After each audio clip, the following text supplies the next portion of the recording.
আর এবার যে খবর জানাবো, রানীগঞ্জের ডাকাতিতে আরো একজনকে গ্রেফতার করেছে পুলিশ। রানীগঞ্জের ডাকাতির ঘটনায় গ্রেফতার শশীকান্ত মালি। বন্ধুর বাড়িতে বসেই ডাকাতির ছক কষা হয়েছিল। অন্ডালে ফুলের ব্যবসা শশীকান্তের।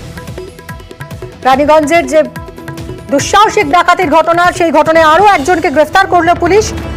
এবার গ্রেফতার হলো শশীকান্ত মালি। সোনু সিং যে মাস্টার মাইন্ড এই ডাকাতির ঘটনায়, সেই সোনু সিং এর গ্রামেই বাড়ি এই শশীকান্ত মালির। বন্ধুর বাড়িতে বসেই ডাকাতির ছক কষা হয়েছিল। বিহারের মালিটোলায় সোনুর গ্রামেই বাড়ি শশীকান্তের। অন্ডালে ফুলের ব্যবসা রয়েছে শশীকান্ত মালির।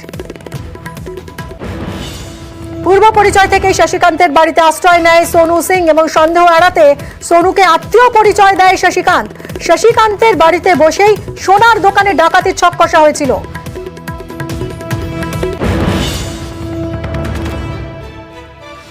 রানীগঞ্জে সোনার দোকানে ডাকাতিতে নয়া মোড়। গ্রেফতার আরো একজন শশীকান্ত মালি। দীপক আমাদের প্রতিনিধি রয়েছেন, আরো আপডেট দেবেন দীপক।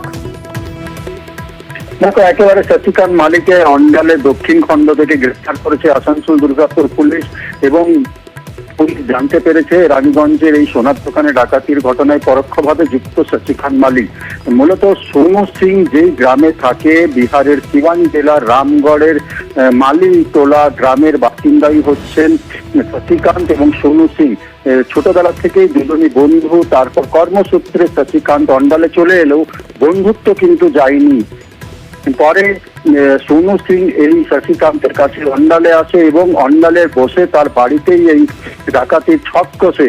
এরপরে যখন শেষ পর্যায়ে একদম পরীক্ষা নিরীক্ষা হয়ে যায়, যে রেকি করা হয়, সোনু সিং শশীকান্তকে নিয়ে রেকি করে সোনার দোকানে কোন পথ দিয়ে পালাবে সমস্তটা রেকি করার পরেই কিন্তু সোনু সিং সঙ্গীদেরকে বিহার থেকে ডাকে এবং এক হোটেলে তাদেরকে আশ্রয়ের ব্যবস্থা করে শশীকান্ত। এবং গত রবিবার ঠিক দুপুর 12টায় এই ডাকাতির ঘটনা ঘটে এবং সেই ঘটনাতে কিন্তু পালাতে মদত করেছে শশীকান্ত, এমনটাই পুলিশের দাবি।